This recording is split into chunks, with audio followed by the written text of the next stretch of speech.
مردہ عورت کے دودھ کا حکم، اس کا کیا حکم ہے؟ کیا اسے بھی رضاعت ثابت ہوگی؟ چنانچہ جس طرح زندہ بالغہ عورت کا دودھ پینے سے حرمت رضاعت ثابت ہو جاتی ہے، ایسے ہی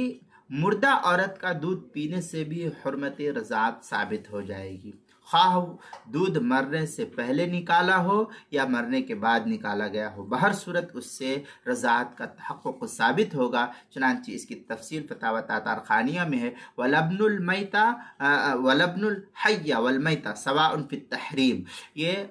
فتاوی تاتارخانیہ کتاب الرضاع جلد نمبر 4 صفحہ نمبر 368، جو زکریا بک ڈپو دیوبند کا ہندی نسخہ اس کے اندر، فتاوی ہند کی پہلی صفحہ 344 جو پرانا چھپا ہوا نسخہ زکریا بک ڈپو دیوبند کا ہندی نسخہ اس کے اندر۔ اسی طریقے سے جو فتاوی شامی ہے اس کے اندر مزید ہے، وَقَدَا يَحْرُمُ لَبْنُ مَيْتَ وَلَوْ مَحْلُوبًا سَوَاءٌ حَلْبَ قَبْلَ مَوْتِهَا فَشَرِبَ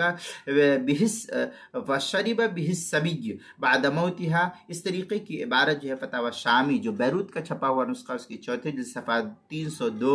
اور جو البحر الرائق اس کی تیسری جلد صفحہ 229 پر اس کو نقل کیا ہے۔ فتاوی ہند میں مزید ہے، وَلَبْنُ الْحَيَّ وَالْمَيْتَ سَوَاءٌ فِي التَّحْرِيمِ، اس طریقے کی عبارت فتاوی ہندیہ پہلی جلد صفحہ 344، مجمع الانہر پہلی جلد صفحہ 555، البحر الرائق تیسری جلد صفحہ 387، الموسوعۃ الفقہیہ اس کی 22ویں جلد صفحہ 238 جو کویت کا چھپا ہوا نسخہ ہے، بدائع الثناء اس کی تیسری جلد صفحہ 406، کتاب المسائل اس کی چوتھی جلد صفحہ 204 پر بھی اس کو نقل کیا گیا ہے۔